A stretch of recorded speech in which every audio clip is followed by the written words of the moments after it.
गुरुग्राम जिले में एक ऐसा गांव जहां एक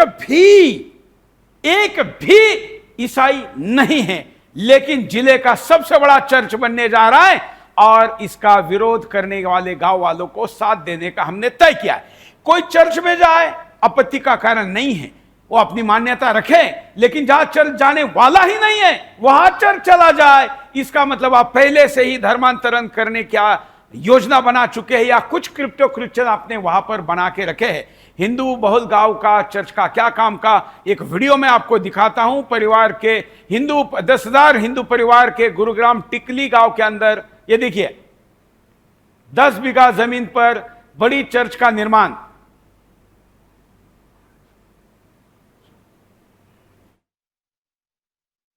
है और यह आक्रोश उन लोगों का है जिनके गांव में यह पंचायत बुलाई गई है, क्योंकि वहां पर ईसाई धर्म का, सुनिए,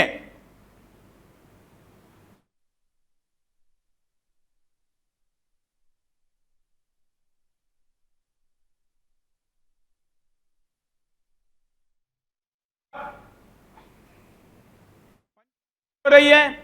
मैं जरा हमारे रिपोर्टर का ग्राउंड रिपोर्ट है तो उसे दिखाइए।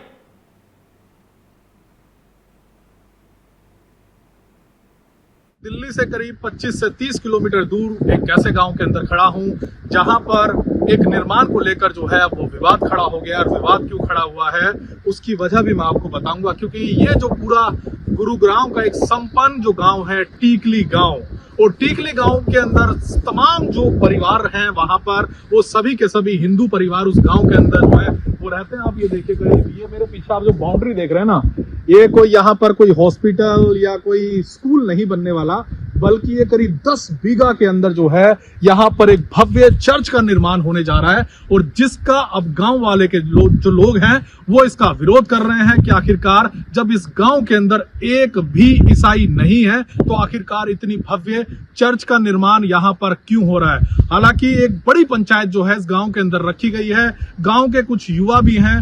आखिरकार ये तो एक बहुत भव्य यहाँ पर चर्च है। कितने ईसाई आपके गाँव में रहते हैं?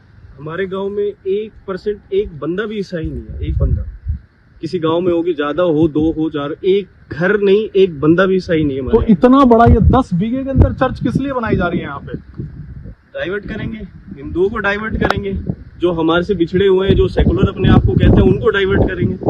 वही चलता है हर जगह, इनका आने के बाद डाइवर्शन ही होती है। तो एक महापंचायत भी रखी गई है आप लोगों ने? हाँ जी, हमारे गाँव ने और आसपास के सभी गाँवों ने मिलके अब एक महापंचायत का आयोजन किया है, जिसमें इसी पे डिस्कस होगा कि हमारे गांव में चर्च का कोई काम नहीं है, ना हमारे गांव में चर्च बननी चाहिए।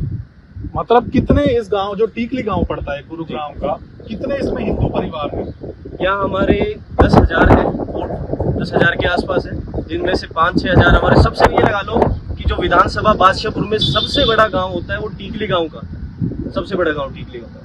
देखिए, बादशाहपुर विधानसभा ये लगती है, राव नरबीर सिंह जो है यहाँ से विधायक हैं, और सबसे बड़ा गांव जो है वो ये है। लेकिन आप देखिए कि कितना बड़ा ये 10 बीघे आसपास, देखिए कितनी खूबसूरत ये जगह है, और इस गांव के अंदर जो है एक चर्च निर्माण होने जा रहा है। लेकिन गांव वालों ने के लोगों ने भी साफ साफ कह दिया है किसी कीमत पर भी यहाँ पर ये चर्च नहीं बनने देंगे।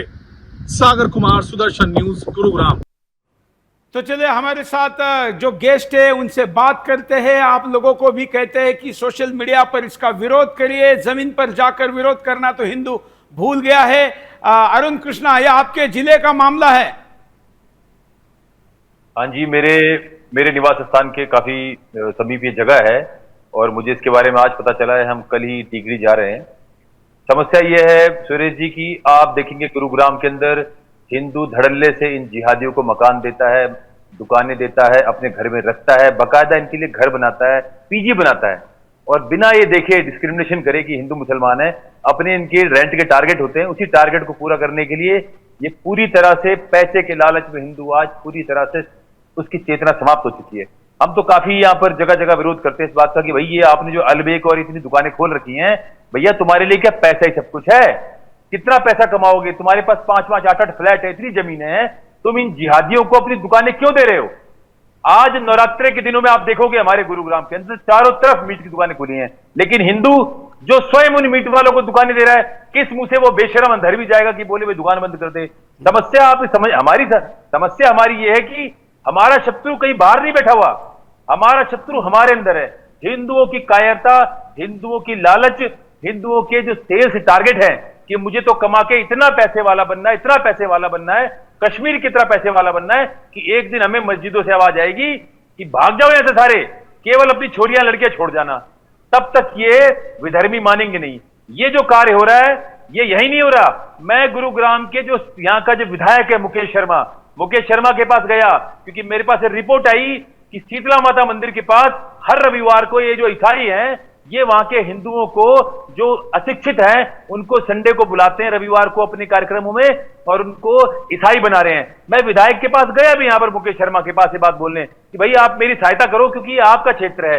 लेकिन मैं आपको बताऊं, दुखद है, जितने भी नेता हैं ये किसी भी पार्टी पद के अंदर हैं, जब एक पद इनको मिल जाता है तो ये बिल्कुल अंदर से चेतन शून्य हो जाते हैं। इनकी केवल एक टारगेट होते हैं, भैया हमारा वोट बैंक खराब नहीं होना चाहिए, चाहे वो ईसाई हो, चाहे वो जिहादी हो, चाहे वो हिंदू हो, हमें साम दाम दंड भेद हमें जीतना है। हमारी चेतना, एक मस्जिद के अंदर अब एक गलत काम करके दिखा दो, आप मुस्लिम बाहुल एरिया में जाकर किसी हिंदू की हिम्मत हो जो भाईचारा का नाटक करते हैं विधर्मी, किसी मस्जिद के अंदर जाके दिया जला के दिखा दो। लेकिन ये सारे कांड हिंदुओं में क्यों होते हैं? हिंदू की लड़की क्यों इन कटबुल्लों के पास जाती है? क्योंकि हिंदुओं के जो माता पिता हैं ये खुद विधर्मी हैं, ये खुद बॉलीवुड के कूड़ा बन चुके हैं ये लोग। इनकी चेतना का स्तर, इनके धर्म के प्रति जागरूकता, इनके धर्म के प्रति कट्टरता शून्य हो चुकी है।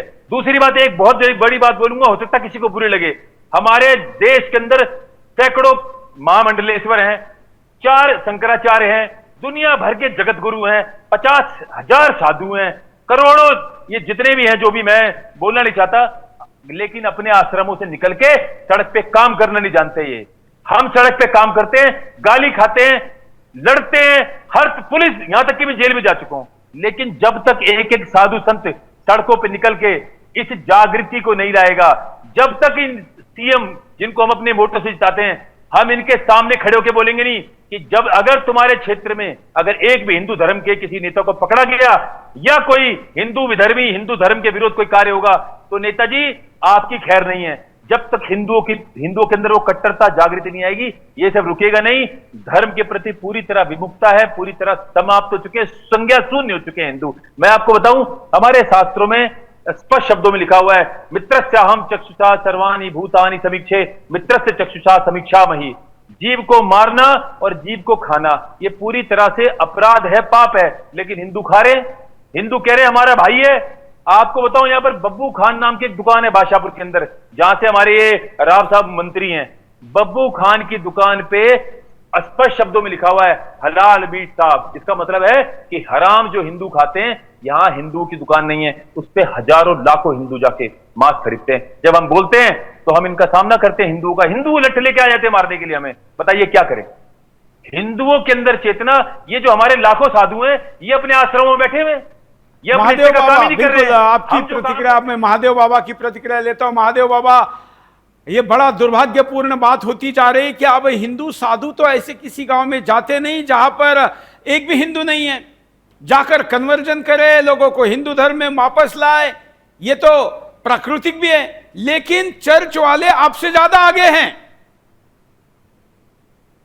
देखिए, मैं एक बात ही कहता हूं, और अरुण कृष्णा जी का जो है गुस्सा स्वाभाविक है, लेकिन ऐसा नहीं है।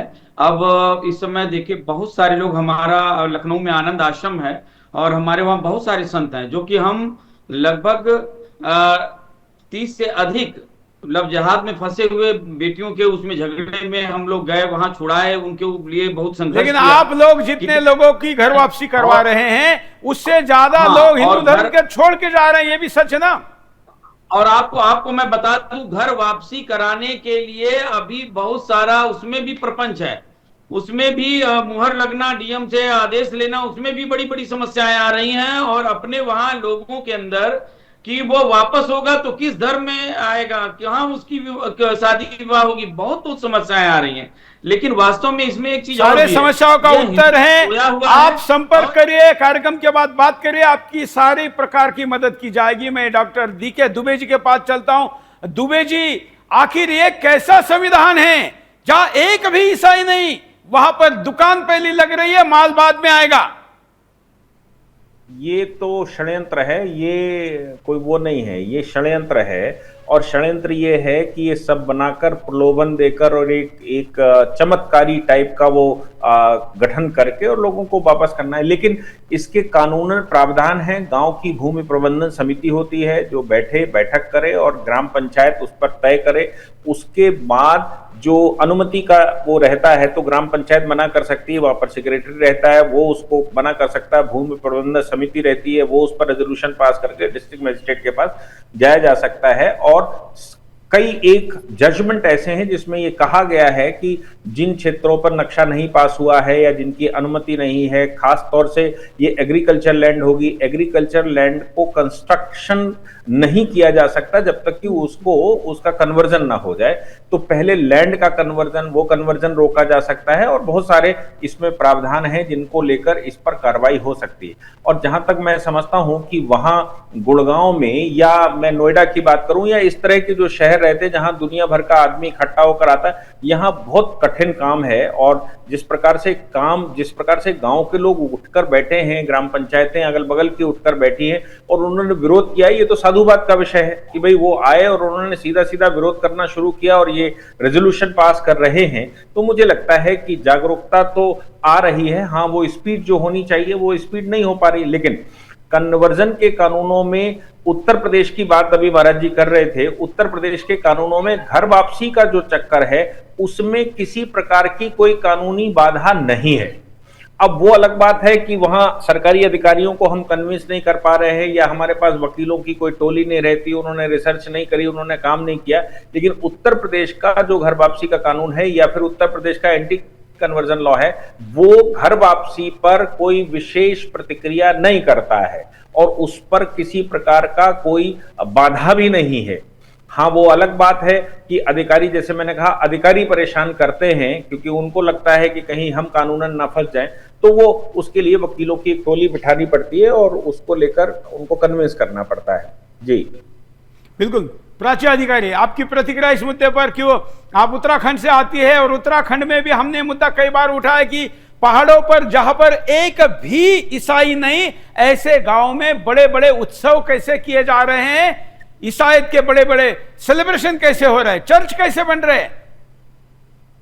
देखिए, बिना लोकल के तो ये बन नहीं सकता। और हमारे वहां उत्तराखंड में ऐसा छुआछूत इस तरह की चीजें थी नहीं, कभी इस तरह का आपस में लोगों का था नहीं। जिन लोगों को ढंग से स्पर्श नहीं आता वो जीसस क्राइस्ट और यीशु मसीह कहना सीख गए कि यीशु मसीह का है या इसका है, वो कहना कैसे सीख रहे हैं। वो इतने गांव में अंदर कैसे घुस पा रहे हैं जहां हम अपने गांव में 40 मिनट पैदल चल के नहीं जा सकते। इतनी सी पगडंडी होती है, इतनी सी कि नीचे खाई है, वो वहां तक चल के आ रहे हैं। वो छोड़िए, ये मुसलमान चल के आ रहे हैं, ये कैसे पहुंच रहे हैं। एक बहुत बड़ा षड्यंत्र हो रहा है। एक बार चमोली में एक ट्रक पकड़ा गया, उसके अंदर ये लड़के सोए हुए बिल्कुल बांग्लादेशी प्रतीत हो रहे हैं। जो गाय के साथ कभी हमारे उत्तराखंड में काम नहीं हुआ, वो गाय छोटी बच्चियों को यहाँ कॉन्ट्रैक्ट दिया जा रहा है कि कॉन्ट्रैक्टर्स अपने साथ बिहार के नाम पर पता नहीं कहां के मजदूर ला रहे हैं। ये एक बहुत बड़ी गहरी साजिश है। इवन एक टेंडर किसी का निकला था तो टेंडर में पता चला कि मुराद कोई मुसलमान है जो कि रिक्शा चलाता है, ऑटो रिक्शा, वो करोड़ों का टेंडर पास करवा रहे हैं। किस तरह के षड्यंत्र हो रहे हैं कि लोगों को देखना चाहिए। टूरिज्म में tourist as a tourist place इसको बढ़ावा देने के लिए हम टेंडर पास करते हैं टूरिज्म के। और यहाँ पर जो टूरिज्म के टेंडर्स निकल रहे हैं वो कोई रिक्शे वाले के नाम पे, किसी के नाम पे, यानी कि पैसा कहीं बाहर से आ रहा है, कहीं बाहर से फंडिंग हो रही है। ये बहुत बड़े षड्यंत्र हैं। इस पे देखना चाहिए कि लोकल्स जो है अब थोड़े से अवेयर हो रहे हैं, लोकल्स इनको पकड़ के मार भी रहे हैं। लेकिन मैं चाहूंगी कि अन्य प्रदेश के जो लोग हैं वो भी उत्तराखंड से थोड़ा सा सीखे। बस ये है कि यहाँ पर अगर प्रशासन थोड़ा सख्त हो जाए और इनको खदेड़ना शुरू करे, मारना शुरू करे, क्योंकि भाई जब तुम इस देश के नागरिक नहीं हो तो तुम्हारे जो लोग खड़े हो रहे हैं उनको भी पीटना चाहिए।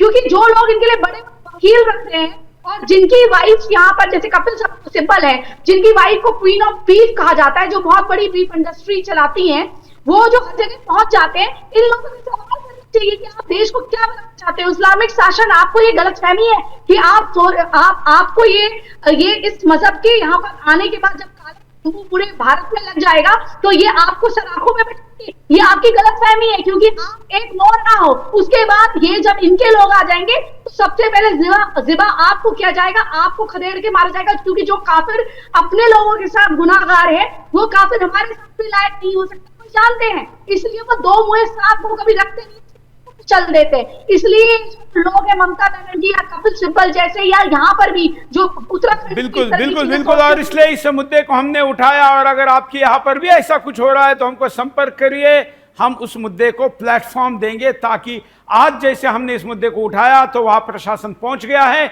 ऐसा प्रयास हमारी तरफ से रहता है। अब